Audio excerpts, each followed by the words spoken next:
Fala, gente, como é que vocês estão? Vamos começar a nossa aula de Primeira República intensivo de História do Brasil aqui no canal Parabólica. Vocês estão gostando do intensivo? Eu estou gostando muito de fazer. E hoje é uma aula que tem bastante coisa cobrada nos últimos Enems e probabilidade de cobrar aí para vocês. Lembrando que aqui, como é intensivo, a gente... Se vocês estiverem escutando um ruidinho de fundo, não sei se vai por causa do filtro, mas é porque eu estou com um ventilador de rosto aqui, ó. Achei na Shopee. Ó, vamos lá. Mas é um tema, tem muita coisa, né? E lembrando que no intensivo a gente coloca o necessário para vocês. E eu já vou aqui, antes da gente ver a imagem, eu já deixo material para vocês.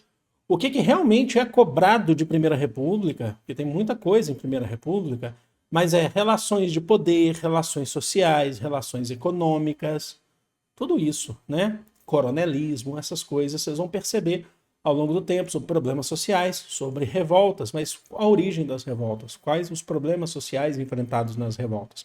E aí a gente, depois que passar o conteúdo, a gente vai fazer as questões, tá bom?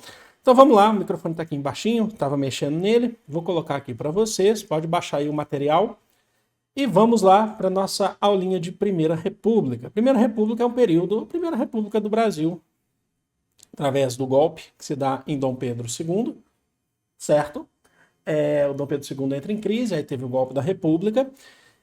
A Primeira República vai de 1889 a 1930 e ela é dividida em duas partes. Uma menor, mas ela é importante, que é a República da Espada. É porque os atores que iniciaram o processo republicano com influência do positivismo são militares. Então a gente vai ter os dois primeiros presidentes do Brasil, o Marechal Deodoro da Fonseca e depois o Marechal Floriano Peixoto, que era vice do Deodoro. Então são eles que assumem a presidência nesse processo. Espada porque é um símbolo militar, tá bom? Um símbolo de força.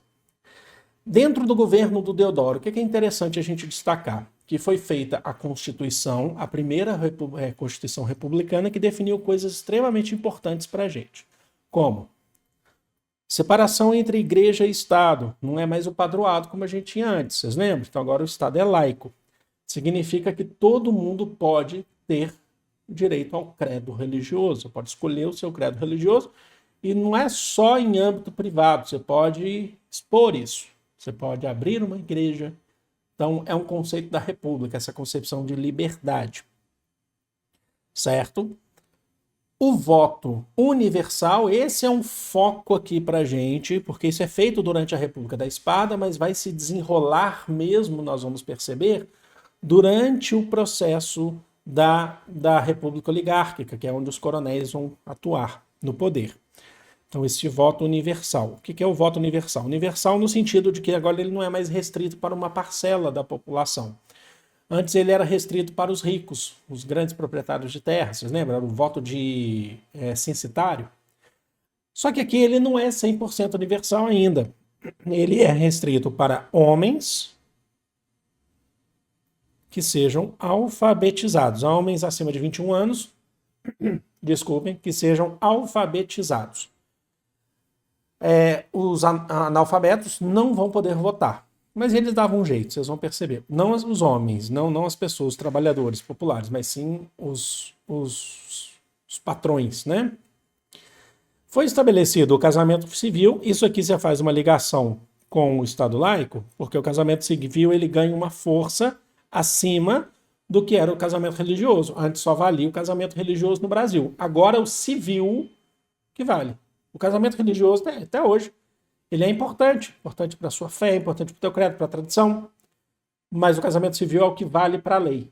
Então, o casamento religioso ele não tem peso na lei, isso até hoje. E o Brasil, aqui um ponto extremamente fundamental que eu tenho falado desde lá do período joanino. Nossa, tá tudo uma água. Tá muito calor, eu tô saindo de uma gripe, né? Que é a República Federativa. Isso aí a gente fala. Lembra que eu falei lá atrás, em Dom Pedro I, sobre aquela concepção, aquela questão de unitaristas versus federalistas? O Brasil se torna, na teoria, uma república federativa. O que significa isso? Que os estados, agora não é mais província, não é mais capitania, não é mais província, é estado. eles têm um grau de autonomia, assembleias legislativas, direito de poder fazer, eleger seus próprios governadores, que nesse contexto aqui da República, Primeira República, também chamado de República Velha, mas como apelido, eles chamavam presidentes de estados, né, mas eram os governadores. Podia fazer relações internacionais comerciais, certo? Então, a Constituição, ela é definitivamente uma Constituição republicana, tá bom? Eu falo que é uma república federativa mais na teoria, porque na prática, por exemplo, o Marechal Floriano Peixoto vai centralizar o poder. Ele vai ser questionado por isso. O Deodoro também, tá bom? E aí nós temos isso dentro do governo do Deodoro. A política do encilhamento, que foi feito pelo ministro da Fazenda, o Rui Barbosa, certo? Baiano Rui Barbosa, mas foi candidato muitas vezes à presidência do Brasil depois, perdeu todas, pelo estado de São Paulo. Ele emitiu papel moeda acima do lastro. O lastro é a riqueza nacional. Cada nota que a gente tem circulando nas ruas, ela equivale a um tanto da riqueza que a gente tem guardado no tesouro. Então ela vale alguma coisa, entendeu?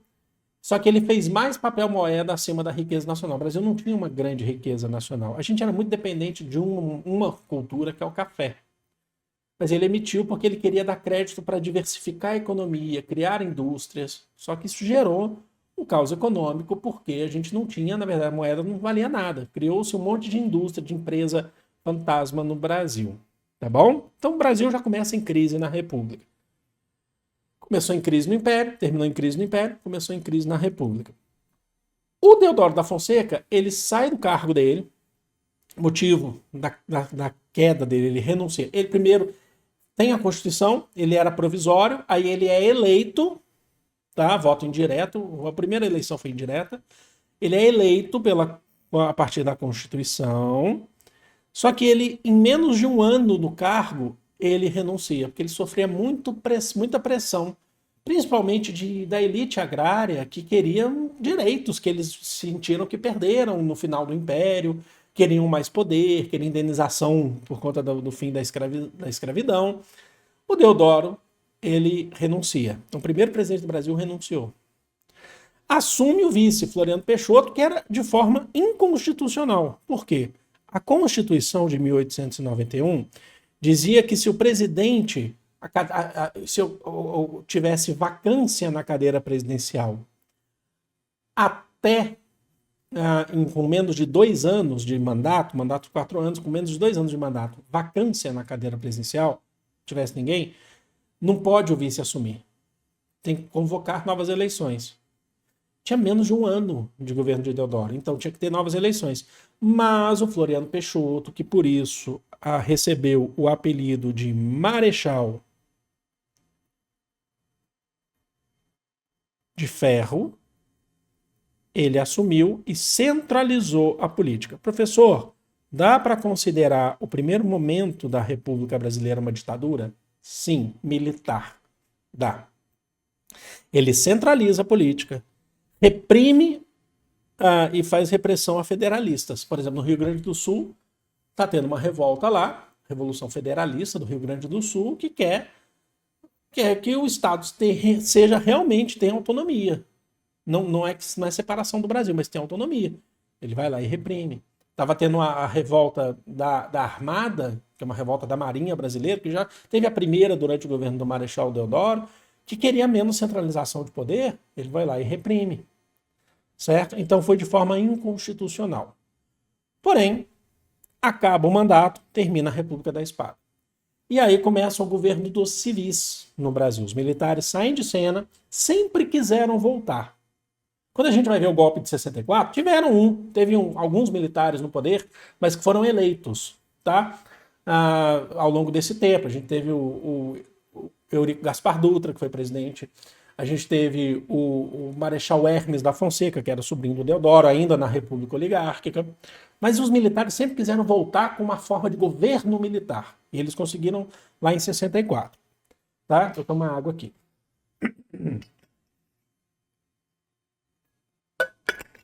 O que é a República Oligárquica? Oligarquia significa poder para poucos, poder nas mãos de poucos. Quem são esses poucos? A elite agrária brasileira. O Brasil não tinha diversificação econômica. O Brasil era fruto do café naquele período. 80% das exportações brasileiras para a França, para os Estados Unidos, para a Inglaterra, vinham do café. Essa elite agrária concentrada no Rio de Janeiro, São Paulo e Minas Gerais eram os barões, os donos dessa economia. E aí a gente vai ter, aliado a isso, o Rui Barbosa, que foi ministro da Fazenda, como eu falei para vocês. Ele sempre se candidatou com uma campanha na defesa do civilismo. Que era o quê? Menos militares, chega de militares no poder. Agora nós queremos uma política feita por presidentes civis. Tá bom? Então a maioria aqui serão civis. Nesse contexto, aqui agora já começa a passar uns conceitos importantes. É feita por Campos Salles, lá no começo, a política dos governadores. Aqui a gente tem que entender os conceitos e não porque pode ser cobrado na prova de vocês. O que é a política dos governadores? É uma relação recíproca de ajuda entre parlamentares, senadores, deputados, vereadores, dependendo do estado, do município ou do estado, deputados legislativos ou deputados federais, cargos executivos, prefeito, governador, presidente e os coronéis. Quem são os coronéis? São os latifundiários. Vocês lembram por que é... Ô, meu cachorro latindo. Vocês lembram por que a gente dá esse nome de os coronéis? Lembra que lá atrás, durante o período meu cachorro me tirou a concentração agora. Durante o tempo do período regencial, quando se criou a Guarda Nacional, os coronéis nada mais eram do que os fazendeiros, os grandes latifundiários, que já dominavam a economia naquele período, que compravam cargos, né, compravam patentes de coronéis na Guarda Nacional para controlar as revoltas e eles manterem o status e a terra. Por mais que eles não sejam mais da Guarda Nacional, não existam, não sejam nem do Exército mais, ficou esse conceito de chamar o latifundiário de coronel. Então, quando a gente está falando do coronel durante a Primeira República, a gente está falando daquele latifundiário, do rico proprietário de terra. Certo? Então, daqui a pouco eu vou passar um esqueminha para vocês, essa relação recíproca, tá? O coronel, ele resolve tudo, ele com os eleitores. É importante destacar. Porque isso está ligado a um outro conceito que a gente vai trabalhar aqui, que é o clientelismo. Que está aqui, ó, a troca de favores entre os coronéis. Eles mantinham a base eleitoral em troca de empregos. Então é o seguinte, naquele período, 60, 65, dependendo da região, 70% da população brasileira está na zona rural. Essa população da zona rural, com o voto universal, homens alfabetizados, é o maior coeficiente eleitoral que você tem. Não é na zona urbana. Existem cidades, lógico, mas a zona rural é onde você tem a maior parte dos eleitores no Brasil. Então os coronéis são quem? Os proprietários da terra, que dão emprego para esses eleitores, para essas pessoas, fazem tudo para eles ali, tudo entre muitas aspas, porque o que eles querem mesmo é o voto desses eleitores para eleger candidatos desses coronéis. Então esse é o clientelismo, é uma troca de favores. Sabe o que é isso? Que pode ser cobrado na prova de vocês, e é muito importante destacar, já foi cobrado em outros tempos. Isso é uma relação de tentativa de se manter umas relações de servidão no Brasil, sabe? A escravidão acabou, esses coronéis, eles não tiveram indenização por conta da abolição da escravidão, mas eles é a forma que eles mantêm de tentar... É a forma que eles mantêm de tentar manter ainda um eleitorado ali sob sua proteção patrimonial. É isso que eu quero dizer. Tá? Então, davam salários muito baixos, cediam uma casa, tal, mas assim, ficava ali. Entendeu? Ó, na hora da votação, você vai ter que votar. Eu não sei ler. Eu vou te ensinar a escrever um nome. Quem que domina o processo eleitoral sou eu. Não existia justiça do trabalho, então não tinha como se fiscalizar. Então, os lugares onde você tinha maior população, que eram São Paulo e Minas Gerais, e você tinha os coronéis mais ricos do Brasil, é onde você tinha poder eleitoral. Compreenderam? Esse é o clientelismo. Então, por isso que a gente fala que tem uma política do café com leite. Não é a república do café com leite. A república é oligárquica, mas a política do café com leite, o que que é? É justamente essa aliança, que nem sempre é por igual, não é recíproca, entre São Paulo e Minas, onde São Paulo e Minas têm os maiores eleitores, então eles entram num acordo onde um ano São Paulo se candidata à presidência e Minas apoia. No outro ano, porque as eleições, gente, elas eram assim, você tinha um candidato de São Paulo, de Minas, os partidos eram regionais, Partido Republicano Paulista, Partido Republicano Mineiro, Partido Republicano Rio-Grandense, não tinha partido nacional. Hoje não pode ter esse partido estadual, tá? Mas era assim. Então, o candidato de São Paulo venceu as eleições. Então, imagina só como se você tivesse, por exemplo, um campeonato brasileiro de futebol onde cada estado vai ter um time só. São Paulo contra Rio de Janeiro, São Paulo contra Amazonas, Minas Gerais contra Piauí. Imagina só. Então, assim, então São Paulo e Minas sempre venciam. Mas, assim, nem sempre venciam, porque sempre já teve, nesse meio termo, a gente já teve, por exemplo, num determinado momento, Nilo Peçanha era do Rio de Janeiro, mas tinha apoio de Minas. Às vezes São Paulo rompia com Minas, Minas rompia com São Paulo. Então, eles nunca foram amiguinhos. Sempre tinha uma disputa por poder. Mas eles tinham essa questão. Quando São Paulo se candidatar, Minas apoia, leva todo o seu eleitorado para lá. Quando Minas se candidatar, São Paulo que apoia. Uma hora isso vai quebrar, né? Vai quebrar por causa da crise, né? Do café. Então é isso. Aí você leva a política dos governadores. Os eleitores vão votando com essa concepção do clientelismo e a política do café com leite. Cara, deu para entender? Gente, deu para entender o que a gente está falando? São conceitos que são diferentes, mas eles se entrelaçam, eles se contribuem uns com os outros, tá? Vamos lá. Vamos passando aqui. Aqui eu já quero... eu repeti aqui a política dos governadores, ignorem isso, mas é um esqueminha bem interessante aqui para vocês, ó. Para mostrar sobre isso, né? Olha lá. Tá aqui, ó. O curral eleitoral.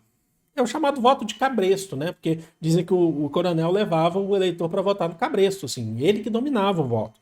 O voto, ele não era obrigatoriamente secreto. Era um voto aberto. A Constituição não definia qual que era, se era aberto ou secreto. Então o coronel falava, vai ser aberto, você vai falar em quem você vota para eu controlar o teu voto. Compreenderam? Aqui ela está falando, 70% da população rural. O coronel pega lá o seu eleitor para votar e ele vai lá e elege prefeito, vamos lá, vai elegendo deputado, vai dando apoio político ao presidente, em troca eles vão favorecendo sua economia. Então, assim, sempre que valorizar, é preciso valorizar o café, valorizar a economia desses caras aí, entendeu? São eles que estão mantendo a gente no poder. Tá bom? Então é isso que é a política dos governadores. É uma troca de favores ali, né? Entre políticos. E o clientelismo é uma troca de favores entre o coronel e os empregados. Eu te dou trabalho, você, na hora do voto, você vai votar no meu candidato. Quando não é ele mesmo o candidato, né? O coronel. Quer ver? Vamos lá. Em 1903, nós temos o chamado Tratado de Petrópolis. Aqui a gente já começa a falar um pouquinho de mais diversidade da economia, mas é rápido. É formalizado a compra do Acre, que no começo era considerado chamado de território do Acre, não era o estado do Acre ainda. A gente teve lá a participação do diplomata Barão do Rio Branco, olha o nome da capital do Acre, Rio Branco. E o Brasil se comprometeu a pagar 2 milhões de libras esterlinas, que era a moeda universal, circular universal, que é a moeda britânica, a moeda inglesa, para a Bolívia. Prometeu para a Bolívia construir uma estrada de ferro chamada de Madeira Mamoré, que vai ligar a região amazônica até o Oceano Atlântico. Por quê? Porque a Bolívia, sem saída para o mar, ficava à mercê das condições econômicas de outros países ali no caminho. Então, o Brasil se compromete a pagar, comprou o território e se comprometeu a construir essa estrada de ferro Madeira Mamoré, que foi construída, só que alguns vão dizer que tardiamente. É o ciclo da borracha que está se desenvolvendo ali. Mas antes de falar do ciclo da borracha, nós temos, para poder constatar essa concepção aqui do convênio da política dos governadores, o convênio de Taubaté, que foi feito em 1906. Que foi um acordo entre governos de estados, tá? Minas Gerais, São Paulo e Rio de Janeiro, que falaram: o dia que o café, que é a nossa grande fonte econômica de riquezas, entrar em crise, os governos ajudarão os cafeicultores. Tem que valorizar quem mantém a economia do Brasil. O povo está esquecido, né? Quem são? São os cafeicultores. Então, é previsto pelo Convênio de Taubaté que se um dia o Brasil entrar em crise, o café entrar em crise, porque é uma bomba, né? Você tem 80% das exportações do Brasil vem do café. Se as exportações param ou reduzem, acabou, porque você não tem diversidade econômica, o Brasil não está industrializado. A gente teve booms industriais, mas não há uma industrialização.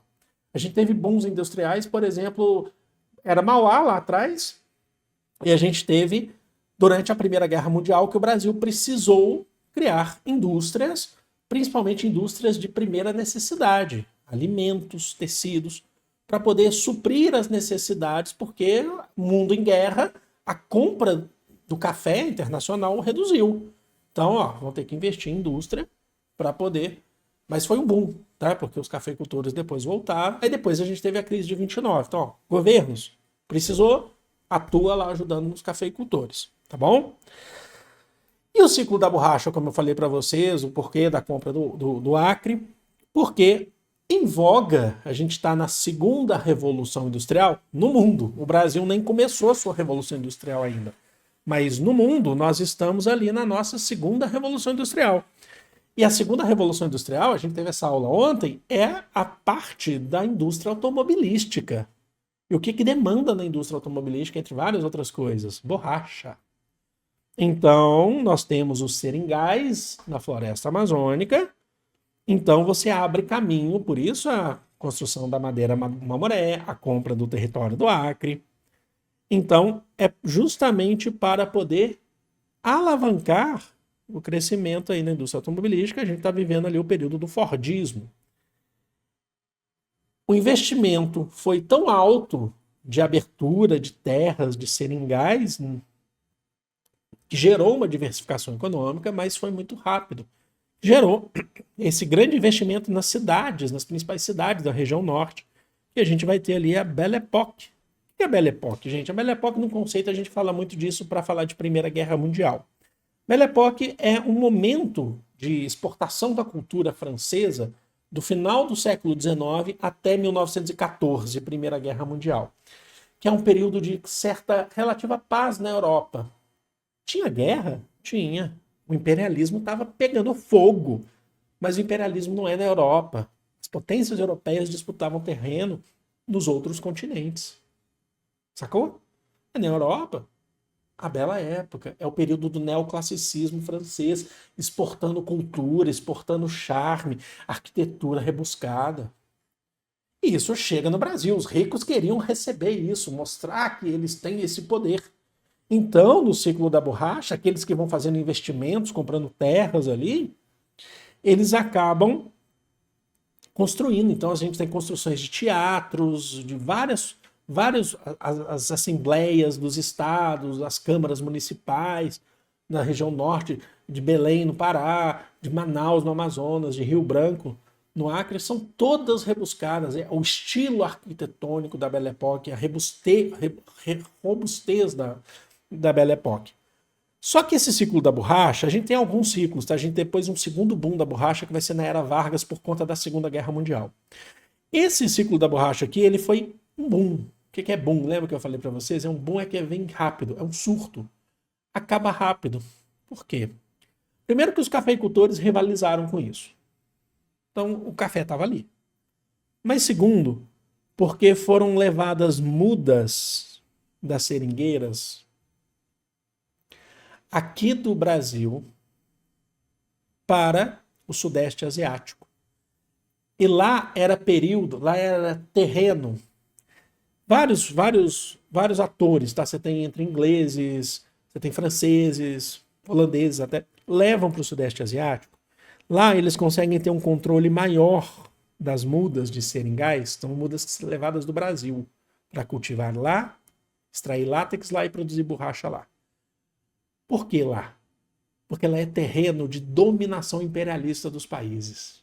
O Brasil não era. O Brasil tinha uma questão do imperialismo, mas era uma questão econômica, influência econômica da Inglaterra.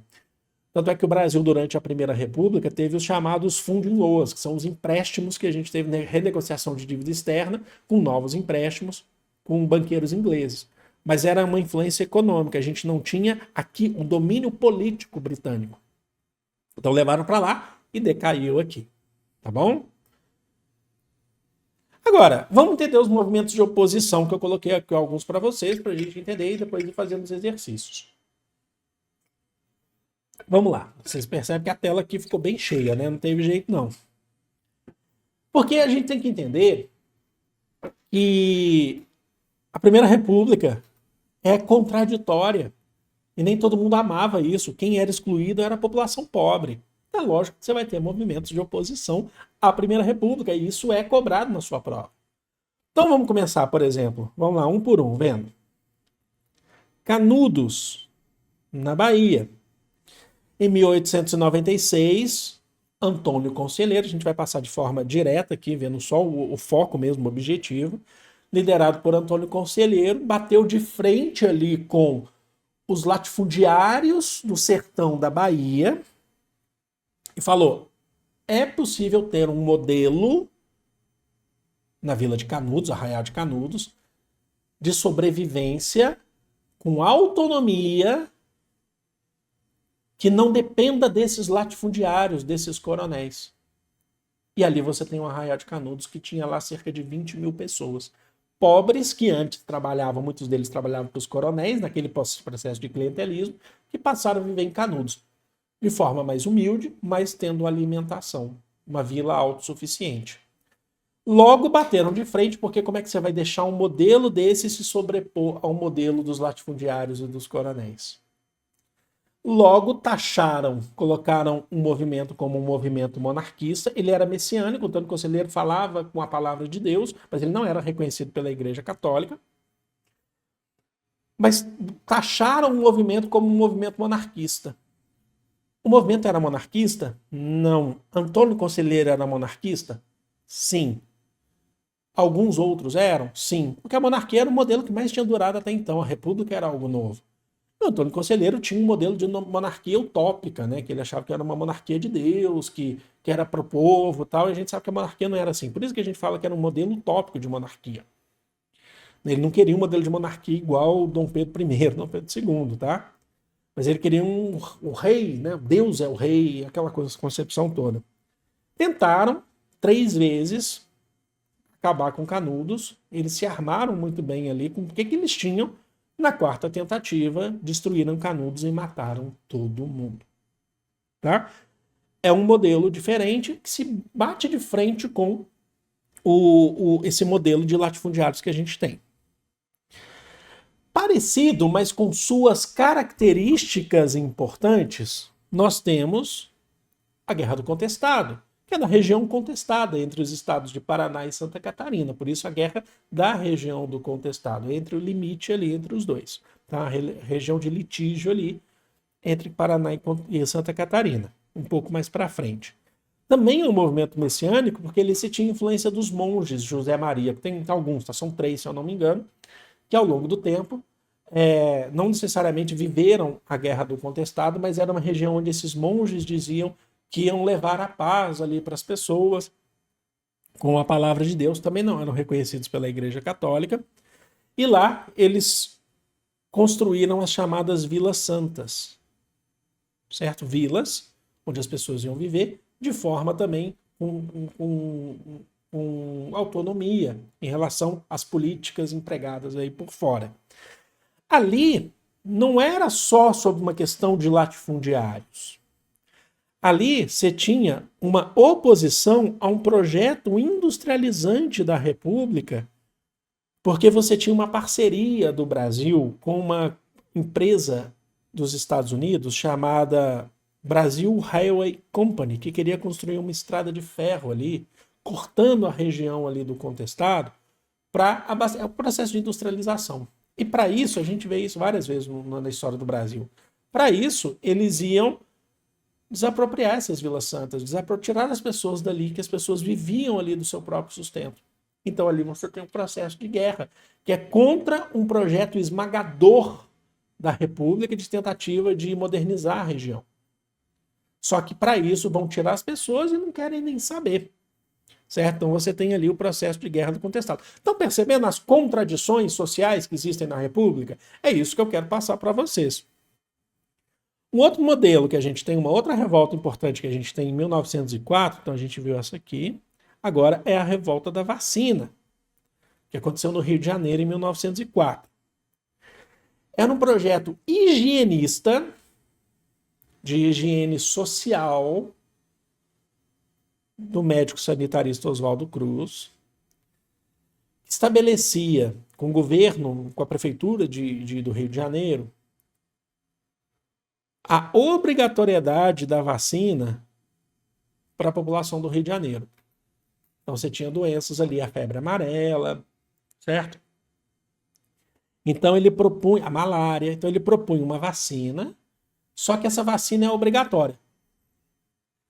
A gente sabe da importância da vacina, a gente sabe muito bem da importância da vacina. E Oswaldo Cruz é muito importante para isso. Só que, além dessa concepção da importância da vacina, quando a gente vai falar dessa política higienista, querendo esticar a perna aqui, sem bater nenhum cabo e não desligar isso aqui. Essa política higienista social é uma política de limpeza étnica também.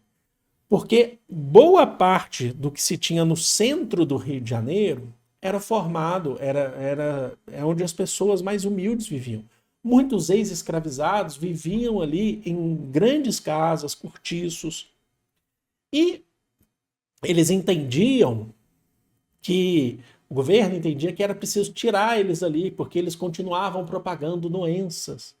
Então é uma questão étnica.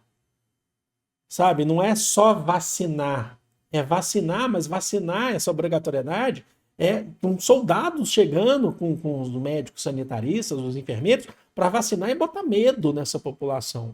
Para essa população abandonar esses cortiços. Porque ali também estava em voga um projeto de modernização do centro do Rio de Janeiro, que era a capital do Brasil. Então é retirar essa população, para afastar elas, muitos desses foram compor as favelas aos arredores do Rio de Janeiro, e tanto é que depois modernizaram a região, construíram a avenida lá, certo? A Avenida Rio Branco, a Avenida Brasil, né? E foram modernizando essa região, mas para isso tiveram que derramar sangue de pessoas. A vacina é importante? Mas também utilizaram da violência.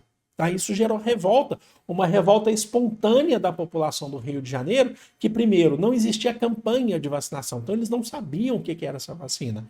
Vacinação era algo novo no mundo inteiro, no Brasil ainda mais. Então eles olhavam para a vacina e falavam, isso aí é coisa de sacrificar animal. O que é isso que vocês estão me colocando? Mas não é porque o povo era negacionista, é porque você não tinha propaganda, você não tinha campanha de vacinação. Compreenderam? Então, isso gerou um caos na cidade. Então, mostra essa contradição, dessa disputa de poder de uma elite sanitarista e higienista contra uma população pobre que eles querem limpar aquela população dali. Tá bom? Se a gente fazer uma alusão para a atualidade, que eu sei que vocês gostam, pensa, por exemplo, na Cracolândia. Quando vão lá e tiram todas as pessoas da Cracolândia, a questão da Cracolândia é uma questão social, uma questão de saúde pública, certo? Eles vão lá e tiram todas as pessoas da Cracolândia quando tem algum evento em São Paulo, Copa do Mundo, limpa a Cracolândia, joga lá o caminhão-pipa lá, passando água em todo mundo para o povo sair, pinta os muros da Cracolândia. Quando acaba o evento, a prefeitura toca o F ali para a população, volta todo mundo, acabou. Lembra da Copa de 2014? Quando eles começaram a cobrir tudo? Olimpíadas do Rio 2016, que nas avenidas eles colocavam tapumes para cobrir nas avenidas, para os turistas virem e não olharem para as favelas. Então, uma relação aqui de classes que a gente precisa entender. O que vocês estão achando dessa aula? Então curte aí, gente. Vamos embora. Essa aula tá legal, né? E a gente teve também a revolta da Chibata, que mostra essa relação também. A revolta da Chibata, que acontece também no Rio de Janeiro em 1910. Por que no Rio de Janeiro, professor? Porque era a capital do Brasil. que são os marinheiros de origem afrodescendente, que são negros. Desculpem. Liderados por João Cândido, né, o almirante negro, que eles se opunham aos castigos corporais aplicados a eles em caso de punição dentro da marinha. A escravidão acabou, mas quando eles tinham que ser punidos, eles eram colocados ali, tinham pelourinhos no convés do navio. Eles eram castigados na frente de todos. Aí você teve lá soldado, pessoa livre, que tomou mais de 100 chibatadas, desmaiou e continuou apanhando até chegar perto das 200 chibatadas e os outros olhando. Mas é um movimento que não é só contra os castigos corporais, eles querem melhores condições de vida. É uma denúncia social para uma população pobre que era escravizada no século XIX, não é mais, mas continua à mercê da elite. Continua trabalhando para essa elite, recebendo um salário pequeno, sendo castigado como se ainda fossem escravizados, numa política que não liga para a população brasileira. Então eles pegaram os encouraçados, tomaram os encouraçados, cercaram a Baía de Guanabara, assim como fizeram na revolta da Armada, lá no governo do Marechal Deodoro da Fonseca, e depois o Floriano Peixoto, que desce para Desterro, né, que vai ser chamada de Florianópolis, porque o Floriano foi lá e massacrou todo mundo, apontam os navios e falam assim, a gente vai bombardear o Rio de Janeiro. E, de fato, tiveram bombas ali, jogadas. Então, assim, não atender às nossas demandas, às nossas reivindicações. E aí o exército tem que entrar. Detalhe, a equiparação salarial não existia ali. A Marinha recebia muito menos que o Exército. O Exército tem que entrar e fazer negociação, que eles não têm o comando dos navios. Então tá. E aí os maus tratos, né, foram... alguns vão dizer que eles foram retirados, né, as punições, outros vão falar que reduzidos. O João Cândido, o almirante negro, foi preso, né?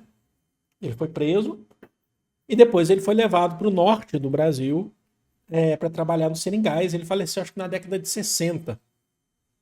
Tá bom? Lá ele foi acusado, inclusive, também de defender os trabalhadores. Mais um movimento que mostra essa contradição durante a República. Todos aqui estão mostrando, né? Agora, alguns outros movimentos aqui pra gente, que não são necessariamente aquelas revoltas que a gente está falando.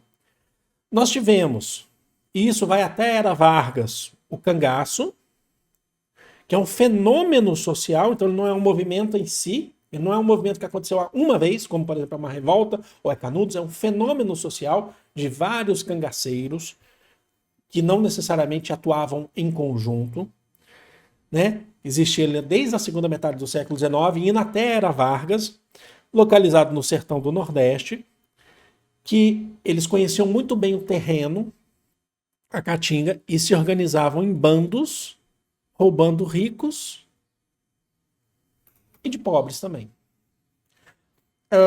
Pode cair essa questão para você, falando assim, o cangaceiro roubava do rico para dar para o pobre. Não. Eles roubavam pobres também. Tá? Muitos eles matavam. Então você tinha bandos de cangaceiros, que a gente vai chamar de banditismo social, né? Que se organizavam, então, esses bandos. Então cada um controlava um bando dentro da caatinga, dentro do sertão do Nordeste. E eles atuavam em algumas áreas onde eles sempre, de tempo em tempo, chegavam lá para saquear, para roubar. Professor, eles eram heróis? Não é esse o debate. Mas eles se opunham, não no ponto de vista político, tá? Acabavam enfraquecendo os grandes oligarcas do sertão, tá? Que é aquela concepção de roubar ricos. Eles não eram os heróis, tá? Não estou aqui trabalhando com essa ideia, tá? Mas com a concepção de roubar que desestabiliza o poder, eles acabam construindo uma nova forma de poder ali no sertão do Nordeste, em vários bandos. Tanto é que eram perseguidos pelos coronéis, eram alvejados pelos coronéis. E um dos grandes nomes aí, né, do bando, dos dois nomes do bando, que é Lampião e Maria Bonita, foram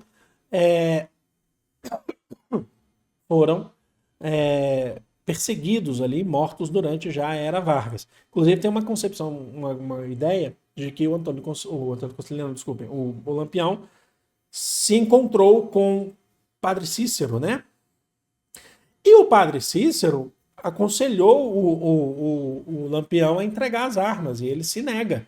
O padre Cícero, ele era muito relacionado, também está ali no sertão, mas ele era muito relacionado com os coronéis da região. Tá? E aqui eu não estou criticando sua fé, não estou falando que não, estou falando da história. Ele tinha uma relação mais próxima com os coronéis, tá bom?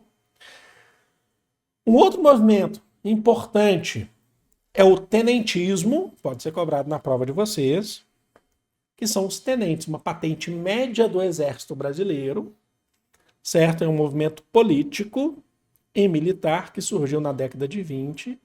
Eles surgem muito para criticar aqueles que se opunham ao Marechal Hermes da Fonseca, que foi presidente durante a República Oligárquica.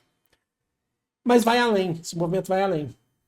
Eles fazem alguns movimentos importantes na história do Brasil, entre eles a gente tem a revolta do 18 do Forte de Copacabana, que eles saem em busca da tomada do poder no Brasil, com 17 tenentes, mas é um movimento pequeno, realmente, assim, nesse sentido. Ele é mais emblemático por dar nome ao tenentismo, e mais alguns civis, né? Na verdade, chega um civil lá principal, 18 do Forte de Copacabana, tentam chegar até o Palácio do Catete, né? Para poder depor o presidente. Mas eles têm uma atuação muito importante que eles se inserem em contextos importantes da história do Brasil, como, por exemplo, a gente tem a greve, tá? Que acontece no Brasil em 1917, ela se espalha ao longo do tempo.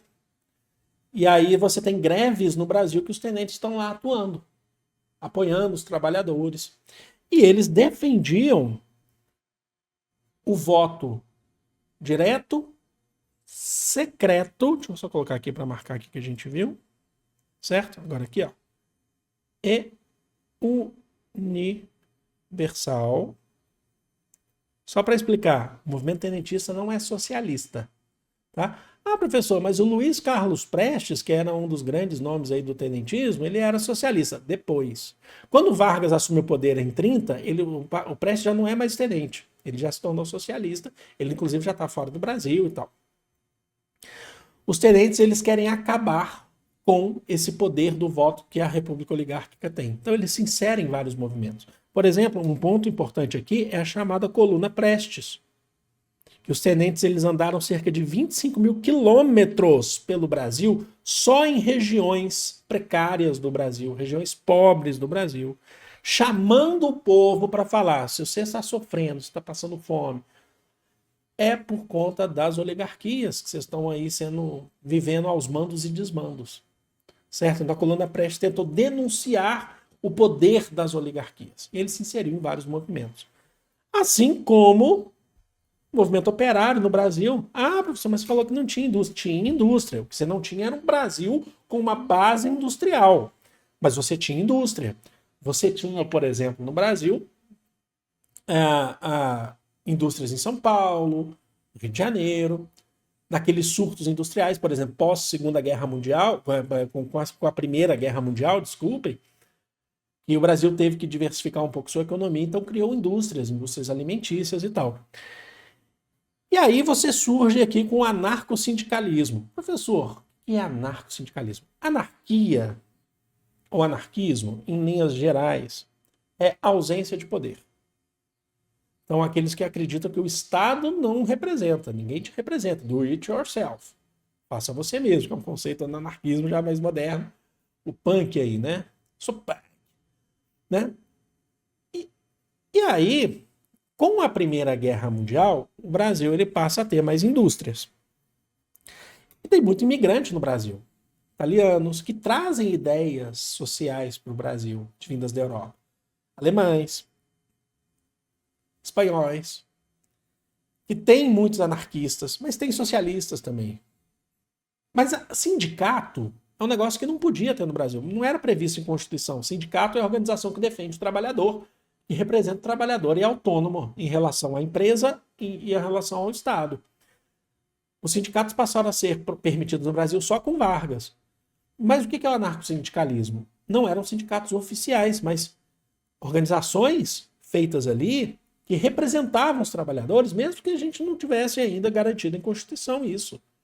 E você tinha muitos anarquistas que falavam, ó, veio a Primeira Guerra Mundial, o Brasil se industrializa não, o Brasil cria novas indústrias e tal, só que assim, os preços dos produtos são muito altos, os salários que se pagam para os trabalhadores são muito baixos, e os preços dos produtos são muito altos.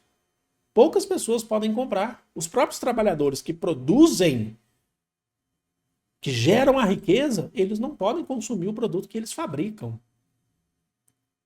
Então eles começam a se organizar em sindicatos que ainda não são constitucionais, por isso os anarcossindicalistas, muitos anarquistas ali, eles fazem uma greve no Brasil em 1917, uma greve geral, a primeira grande greve geral do Brasil, para um monte de coisa.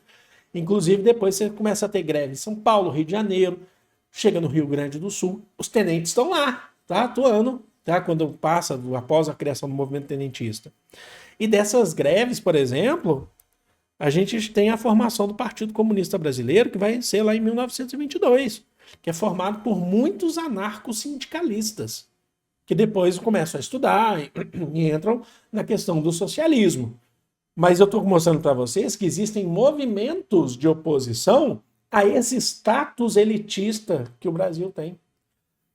Ah, professor, eles não são importantes? Tudo isso que a gente viu ajudou a desestabilizar ao longo do tempo o poder das oligarquias para a gente acabar com a República Oligárquica.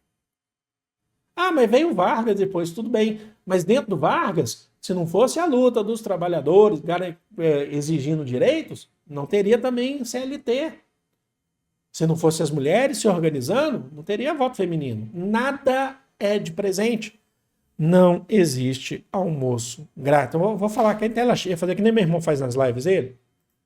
Levanta o microfone e fala assim, amiguinho, amiguinha, não existe almoço grátis. Dito isso, próxima aula é sobre a Era Vargas, mas vamos para questões, que aí na aula da Era Vargas a gente fala como que entra em crise essa Primeira República para a gente falar sobre a Era Vargas, tá? Eu vou dar essa introdução para vocês ali, tá bom? Então vamos lá. Tudo isso ajudou a desestabilizar e levou, inclusive, você teve a crise de 29, que levou à crise do café, né, no Brasil, e aí o Getúlio Vargas vai se candidatar às eleições. Mas aí, quando a gente for falar de Era Vargas, eu coloco isso para vocês. Vamos lá, questões de Enem, pra vocês verem que tem Enems bem recentes sobre isso. Na construção da ferrovia Madeira-Mamoré, que a gente falou hoje, o que dizer dos doentes? Eternos moribundos, a vagar entre delírios febris, doses de quinino e corredores da morte? O Hospital da Candelária era santuário e túmulo, monumento a progresso científico e preâmbulo da escuridão. Foi ali, com suas instalações modernistas, que médicos e sanitaristas dirigiam seus combates aos males tropicais. As maiores vítimas, contudo, permaneceriam na sombra, à margem do palco. As vítimas, os que ficaram doentes na construção da ferrovia Madeira-Mamoré, lá no Hospital da Candelária, no Rio de Janeiro. Cobaias sem consolo, credores sem nome, de uma sociedade que não lhes concedera tempo algum para ser decifrada. No texto, há uma crítica a um modo de ocupação do espaço amazônico pautado no quê? Ocupação, quando foram lá desbravar o espaço, ocupar por uma questão da economia, do ciclo da borracha. Essa crítica é pautada no quê? Na discrepância entre engenharia ambiental e equilíbrio da fauna, na incoerência entre maquinaria estrangeira e controle da floresta, incompatibilidade entre investimento do Estado, estatal, e proteção dos nativos, competição. Quando a gente está falando dos nativos aqui, é bom pontuar que nós estamos falando dos povos originários, tá?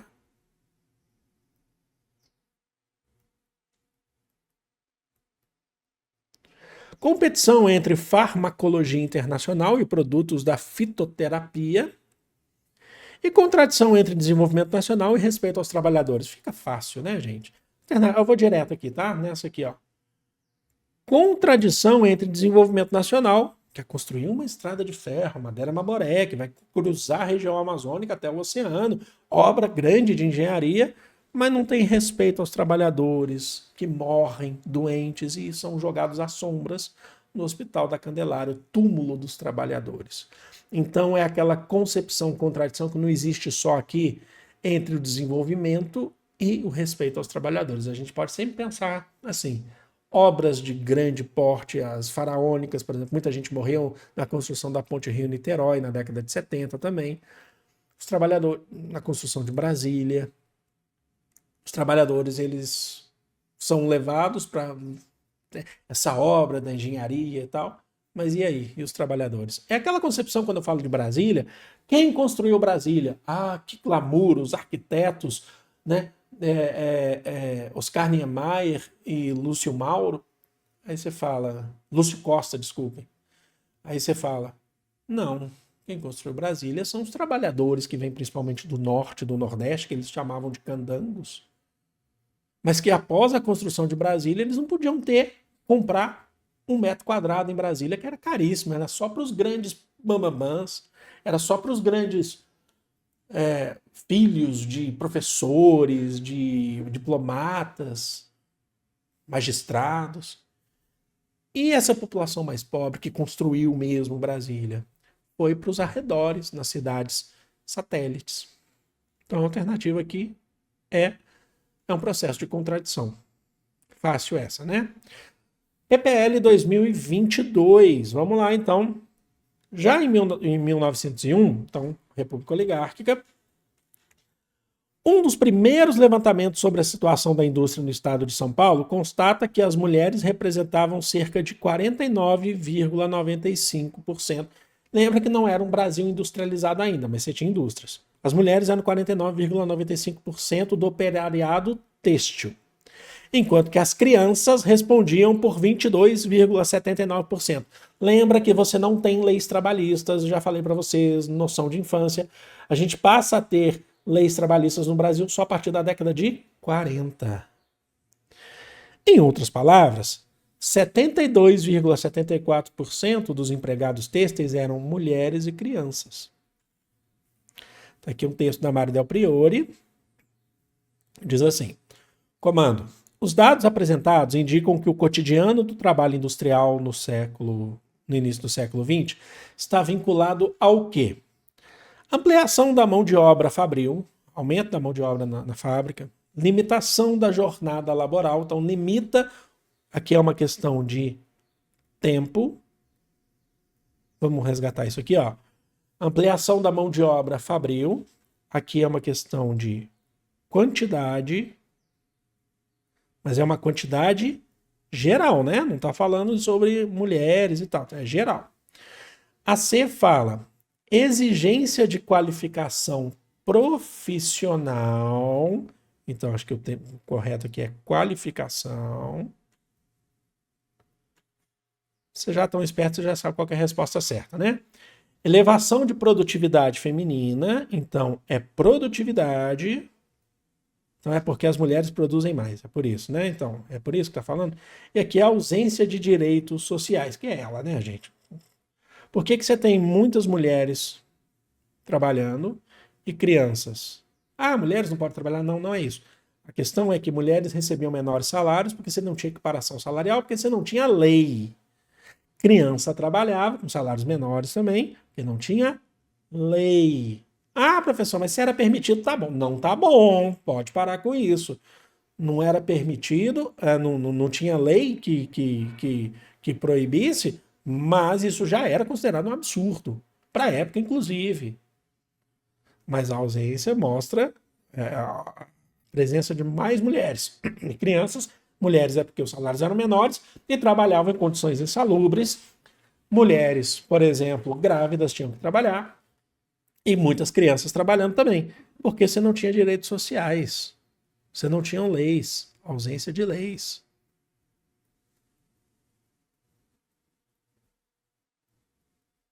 Sabe o que mais assusta? No mundo inteiro, mas pensando assim no Brasil, isso é muito recente. E aí você para pensar que ainda tem lugares que fazem isso. trabalho infantil, por exemplo, ainda existe e é crime. Trabalho análogo à escravidão. Vamos lá. Os últimos Enems têm adorado cobrar questões sobre revoltas, né? Da vacina, por exemplo. Nós temos uma charge aqui. Horrorosa, né? Esse desenho aí, né? Mas é uma charge importante, crítico, né? Vou tentar ler aqui, porque é pequenininho aqui, ó. Esse é Enem PPL 2022. Uma limpeza indispensável. A higiene com Y, estou lendo aqui essa parte aqui de cima, vou marcar para vocês aqui, é que eu tenho que levantar meu tablet aqui para ler. Vai limpar Morro da Favela, ao lado da Estrada de Ferro Central. Para isso, intimou os moradores a se mudarem em 10 dias. Então lembra que não é uma questão, lembra que eu falei, não é só vacinar, vai ter que mudar daqui. Tá? E aqui nós temos o Oswaldo Cruz. Olha aqui o símbolozinho aqui da Cruz Vermelha. Delegacia de higiene, limpando uma pessoa, certo? Favela. E aqui a gente tem do jornal O Malho. A charge publicada em 1907 concorda com a ação do Estado ao considerar preconceituosamente determinada ocupação do espaço urbano como um risco à saúde e à moral pública, um foco de instabilidade e agitação política, perigo à segurança e à unidade nacional, abrigo de escravos e condenados foragidos. Elimina essa, porque você não tem escravizado mais, né? Reduto de intolerância e perseguição religiosa. Por que que eles estão limpando? Porque é uma questão de risco à saúde, tem a questão das doenças, né? Porque a gente falou dos surtos de doença que tinham. Mas também é uma questão de moral pública. Professor, como assim a moral pública? A moral pública é a moral elitista. Fala assim, como assim essa pessoa pobre está vivendo aqui? Então não é só vacinar, é excluir as pessoas. Então por isso que essa moral pública é preciso modernizar.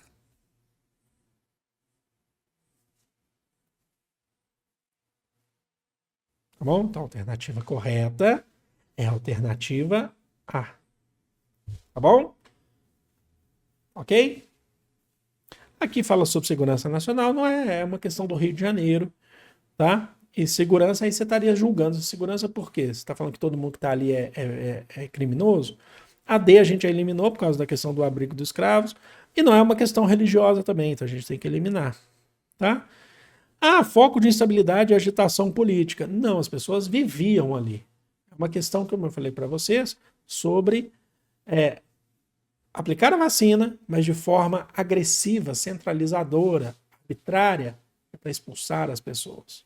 Alternativa A. Vamos lá, gente. 2023, Enem 2023 aqui para a gente agora. Os vapores cruzavam os mares transportando pessoas, mercadorias e ideias e ainda carregavam a mala postal. É uma questão que trabalha com um ponto de vista mais qualitativo, antropológico, né? Repleta de mensagens. Múltiplas histórias escritas atravessavam o oceano buscando por notícias de filhos e pais, irmãos, maridos e esposas, noivos e noivas. As missivas traziam boas e más notícias, comunicavam alegremente nascimentos e casamentos. Tem que assistir a novela Esperança e Terra Nostra. Né? É isso. Enviavam declarações de amor e felicidade, fotos de família, encaminhavam conselhos de velhos, pedidos de ajuda e de dinheiro, expediam cartas bancárias e de chamada. Essa literatura epistolar é uma literatura epistolar que é feita por cartas. possibilitava a transmissão e reconstrução das tradições. Os deslocamentos tornavam-se um dos mais potentes produtores de escritura ao longo da história, porque as pessoas viviam longe, escreviam-se muitas cartas. Conforme o texto, as correspondências trocadas entre imigrantes do Brasil com seus países de procedência, principalmente Itália, né, vamos falar aqui, constituíam um dispositivo tecnológico que possibilitava o quê? Essa troca possibilitava o quê? A disputa ideológica entre a comunidade de estrangeiros e de nativos, então uma disputa ideológica entre, por exemplo, italianos e brasileiros aqui. A circularidade cultural entre a sociedade de partida, vamos dar um nome aqui que eu tô falando que é a maioria é da Itália, né? Mas aqui, vamos colocar aqui, Europa, e a de acolhimento é o Brasil. O Brasil tem tradição histórica de acolhimento. Controle doutrinário das narrativas do cotidiano de origem e de destino. Então, aqui é sobre doutrina. Controle de doutrina, de narrativa. Fiscalização política dos fluxos de população do Novo e Velho Mundo. Eu vou eliminar essa, porque aqui a gente não está mais falando sobre Novo e Velho Mundo. Isso de Novo e Velho Mundo é uma questão que tinha lá na Idade Moderna, tá? Então você já corta aqui. Monitoramento social dos grupos de trabalhadores da cidade e do campo. Então, sobre monitoramento social entre cidade e campo. Já vamos eliminar também, porque não é sobre cidade e campo, é sobre Brasil e Europa, Brasil e Itália, Brasil e Espanha, Brasil e Alemanha, né? A alternativa correta é a alternativa B. Há uma circularidade cultural, é essa troca entre Brasil e Itália. A gente não costuma falar que o Brasil tem um quê com a Itália? Com outros países também. Aqui eu estou falando Itália, não se fala da Itália aqui. Mas por isso que eu falei para você, assista a novela Terra Nostra, porque você tem um fluxo de imigrantes muito grande na Itália. O Brasil tem uma proximidade gigantesca com várias outras regiões do mundo. Com várias regiões da África, de Portugal e com a Itália. Aqui a gente está falando da Itália, que é o período da imigração italiana, século XX. Lembra que muitos italianos vieram no século XIX, alemães também por conta do ressurgimento, né, da unificação da Itália, depois com a Primeira Guerra Mundial, depois com a Segunda Guerra Mundial.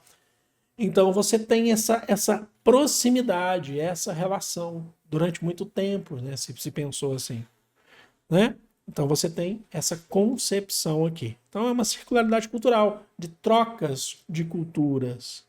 Porque os italianos, ou os europeus, tá? Porque não vai ficar parecendo, não é só sobre italiano, mas que aqui chegavam no século XX, imigrantes, eles tinham um acúmulo das experiências da cultura vivida pelos brasileiros, e nas suas cartas, quando enviavam, eles passavam parte desse acúmulo. E as cartas que eles recebiam, e eles mesmos quando vinham, eles traziam também esse acúmulo. Então, é uma circularidade cultural. Alternativa B. E vamos lá para a nossa última do Enem Digital 2020. Tá, uma questão de Primeira República essa, porque você tem um fluxo migratório muito grande, essa que a gente acabou de ver. Agora uma sobre tenentismo. O tenentismo veio preencher um espaço, o vazio deixado pela falta de lideranças civis aptas a conduzirem o processo revolucionário brasileiro, que começava a sacudir as já caducas instituições políticas da República Velha. Então o tenentismo veio e falou assim, tá tudo, a gente veio aqui para renovar isso. Os tenentes, deixa eu tomar água, né, que já tem...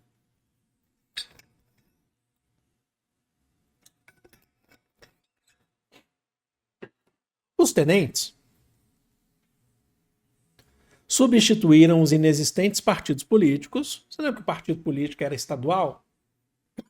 E os tenentes, eles vieram com uma proposta de união brasileira, sabe? Uma questão nacional, o problema é nacional, não tem que ser só para o Estado. De oposição aos governos de Epitácio Pessoa e de Arthur Bernardes. Aí pontua lá as regiões. Um dos objetivos do movimento político abordado no texto era o objetivo do tenentismo, simples e direto. Unificar as forças armadas pelo comando do Exército Nacional. Era para o comando do Exército isso? Combater a corrupção eleitoral perpetrada pelas oligarquias regionais? Restaurar a segurança das fronteiras negligenciadas pelo governo federal, então, questão de fronteira do Brasil. Organizar as frentes camponesas envolvidas na luta pela reforma agrária. Pacificar os movimentos operários radicalizados pelo anarcossindicalismo. Vamos lá. Eles não queriam pacificar movimentos operários, eles se aliaram aos movimentos operários. Então você vai eliminar. Eles não querem pacificar, eles querem a radicalização dos movimentos operários, como eu falei para vocês. Eles querem organizar a frente camponesa envolvidas na luta pela reforma agrária. O movimento tenentista, gente, ele não é um movimento socialista, como eu falei para vocês. O Prestes ele se torna socialista depois. Tá bom? Restaurar a segurança não é uma questão sobre fronteira do Brasil. Ficamos entre A e B. Vamos eliminar A, porque ele não quer o comando do exército. Então, a alternativa correta é B. Eles querem combater a corrupção, por quê? Vamos lá. Ausência de justiça eleitoral. O Brasil não tinha justiça eleitoral.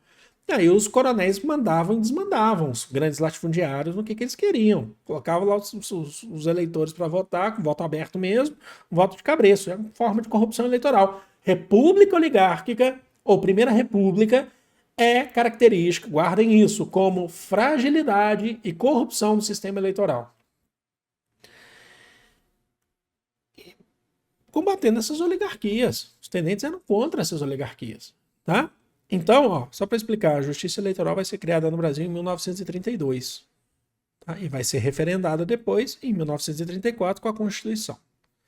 Alternativa B. Então é isso, gente. Eu espero que vocês tenham gostado dessa aula. Foi uma aula que demora mais, né? Porque eu passei um monte de conceito aqui de Primeira República para vocês. Algumas aulas a gente sabe que vai demorar mais mesmo, porque elas têm mais coisa para falar. E são coisas que a gente não pode deixar de lado. Mas eu fui bem direto, né? A gente abordou um monte de assuntos de República. O que a gente vai fazer agora? Na semana que vem, quando a gente for fazer a aula de Era Vargas, de forma direta, prática, objetiva, a gente vai falar como que o Vargas chegou ao poder. A gente vai começar falando isso. Então, isso tem a ver ainda então, com a crise da Primeira República, mas é bem tranquilo também. A gente já percebeu aqui, né, que na dependência do café, quando o café entra em crise, os donos, os barões do café também entram em crise, né? E eles comandavam a política. E aí você tem esses movimentos de oposição que ajudam, né? Contribuem com isso. Então é isso, eu vou ficando por aqui. Deixa aqui sua curtida, seu comentário, sabe? Foi um grande prazer estar aqui com vocês. Amo vocês de todo o coração do mundo. Um grande beijo. Fui!